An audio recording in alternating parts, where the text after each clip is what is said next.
Hi guys, it's Simon C. Welcome to this new AI radar with my 3 favorite artificial intelligence news for today.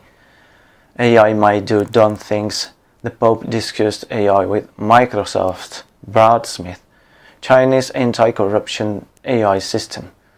Wired's contributor Tom Simonite reported last week that Google CEO Sundar Pichai partially credited Google's machine learning technology for the 22% increase in 1 year of parent company Alphabet's last quarter $39.3 billion revenue, saying that the system had figured out how to match ads more closely to what consumers wanted. But Pichai didn't say that Alphabet is now cautioning investors that the same AI technology could create ethical and legal troubles for the company's business. The warning appeared for the first time in the Risk Factors segment of Alphabet's latest annual report, filed with the Securities and Exchange Commission the following day. Companies must use the Risk Factors portion of their annual filings to disclose foreseeable troubles to investors. That's supposed to keep the free market operating, says Simonite.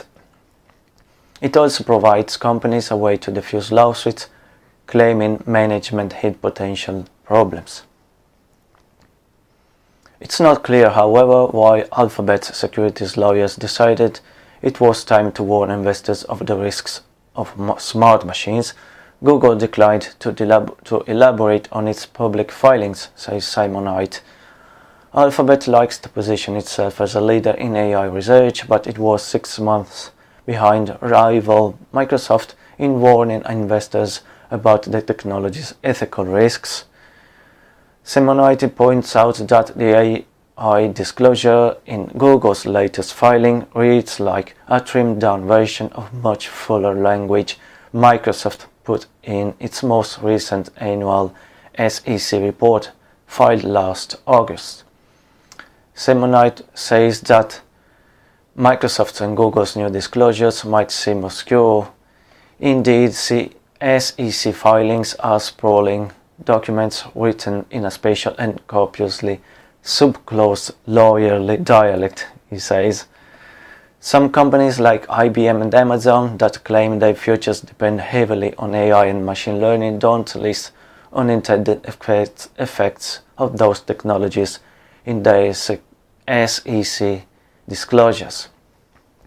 Also last week, Reuters reported that on Wednesday, February 13th, Microsoft President Brad Smith met Pope Francis to discuss the ethical use of artificial intelligence and ways to bridge the digital divide between rich and poor nations, the Vatican says.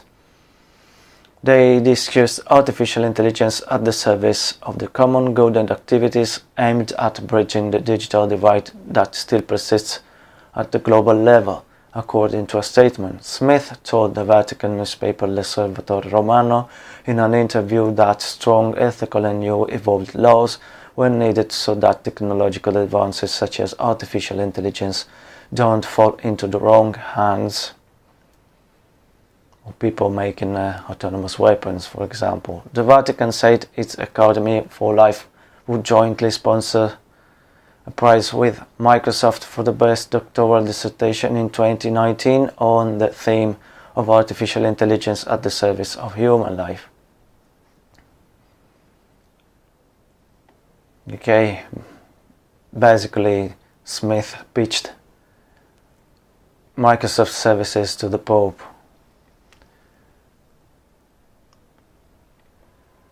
South China Morning Post's contributor Stephen Chen recently reported that China's corruption-busting AI system Zero Trust might be turned off for being too efficient.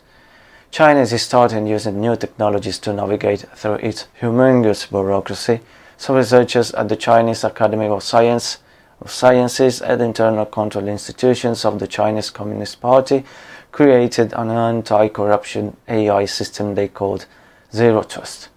Zero Trust leverages access to more than 150 protected databases in central and local governments to draw sophisticated social relationship maps and derive behavior analysis of government employees with the aim of monitoring, evaluating, or intervening in the work and personal life of public servants.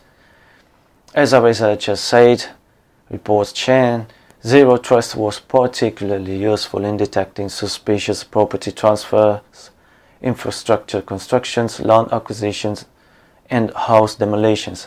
Nevertheless, the system is not flawless, in that it has the usual explainability issues most of the AI systems have.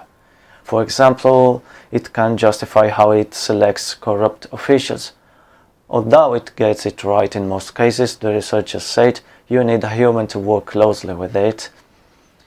Since 2012, points out Chen, Zero Trust has scored 87,021 government employees, 87,021 government employees engaging in misconduct such as embezzlement, abuse of power, misuse of government funds, and nepotism. The problem is that while some were sentenced to prison terms, most were allowed to keep their jobs after being given a warning or minor punishment.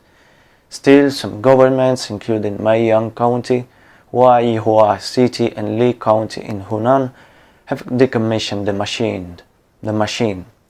But none of the local authorities responded to requests for comment, says Chen. So basically, AI adoption can be prevented by leaders being potentially questioned by its black box. Okay guys, it's all for today. See you next time with AI Radar. Bye!